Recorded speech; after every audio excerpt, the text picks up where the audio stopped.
आपकी बेदारी को टटोल करके 3 सवाल से मैं अपने पैगाम को शुरू करने के लिए जा रहा हूं। कब्रिस्तान मदीने का इतना छोटा है कि मरने वाले लोग ज्यादा हैं और जमीन कम है। तो होता क्या है, हर 6 महीने में पुरानी कब्र को खोल करके नया मुर्दा दाखिल कर दिया जाता है। अब इसे अंदाजा कीजिए कि 6 ही महीने में मुर्दा खत्म हो जाता है, मिट्टी बन जाती है।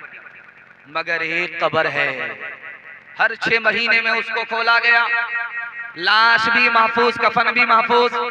सरकार परेशान कि ये कौन से खुश नसीब की लाश है, बरसहा बरस हो गए, कफन भी महफूज, लाश भी महफूज।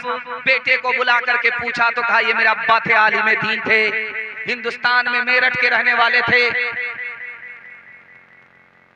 तर्जमान सुन्नत के मुसन्निफ थे, उनकी ये कब्र है। जब वो बूढ़े हो गए थे तो पांव फैला देते थे घुटने में दर्द की वजह से।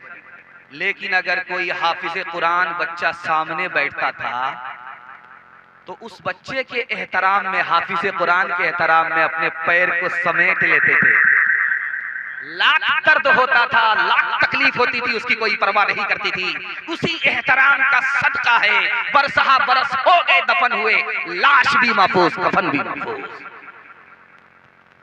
अल्लाह के रसूल सल्लल्लाहु अलैहि वसल्लम पैदल चल रहे हैं, सहाबी सवार। सहाबी ने फरमाया या रसूल अल्लाह, बड़ी बेअदबी, आका पैदल चले। तो अल्लाह के रसूल ने कहा ये तो पूछो कि मैं तुम्हारे लिए पैदल चल रहा हूँ, तुम्हारे एहतराम में पैदल चल रहा हूँ, क्यों चल रहा हूँ? तुम्हारे